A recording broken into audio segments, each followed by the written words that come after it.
کرنے سے انسان کامیابی کے درجوں کو حاصل کر لیتا ہے، منزلوں کو طے کر لیتا ہے اور کامیاب ہو جاتا ہے۔ نبی کریم حضرت محمد مصطفیٰ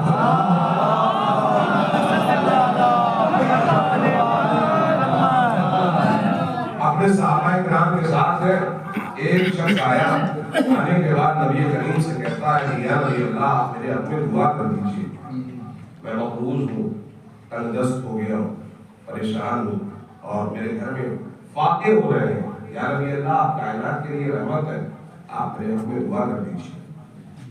تو نبی کریم نے کہا کہ جاؤ اپنی ماں کی خدمت، ماں کی سارے جواب کی مجلس ہے، ماں کی عظمت کیا ہے؟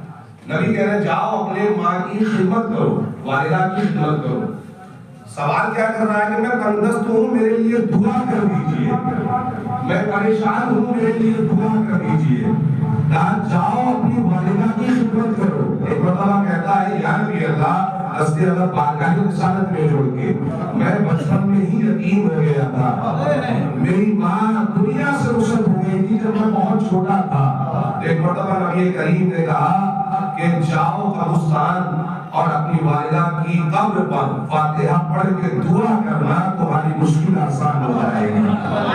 توجہ عزیزان ایمان۔ ایک مرتبہ وہ کہتا ہے یا نبی اللہ مجھے نشان قبر نہیں معلوم، مجھے میری ماں کی تربت نہیں معلوم، چونکہ میں چھوٹا تھا اور میری ماں کی قبر کہاں ہے میں نہیں جانتا۔ تو نبی نے کہا کہ جاؤ شہر خموشہ، وہاں اپنی انگلی کے اشارے سے نشان بنانا تربت کا اور یہ تصور کرنا کہ یہ تمہاری والدہ کی قبر ہے، یہ تصور کر کے اور اللہ کے حضور دعا کرنا، فاتحہ پڑھنا، دعا کرنا، تمہاری مشکل آسان ہو جائے گی۔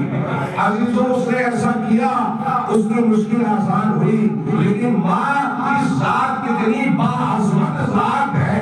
نبی کے پاس سے اٹھ کے وہ گیا، ابھی کچھ دور پہنچا تھا کہ نبی اپنے صحابہ سے مخاطب ہوئے اور کہنے لگے کہ کاش اس کی ماں زندہ ہوتی تو اس کی مشکل ابھی آسان ہو جاتی۔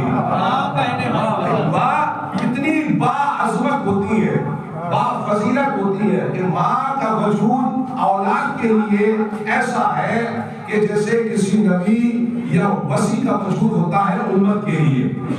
ماں کا وجود اولاد کو بلاؤں سے محفوظ رکھتا ہے۔ جب تک گھر کے آنگن میں ماں ہوتی ہے، گھر میں ماں موجود ہوتی ہے، اولاد اس سے فیضیاب ہوتی رہتی ہے۔ ماں رہتی ہے، ماں چاہے کچھ نہ کرے لیکن ماں کا وجود ایسا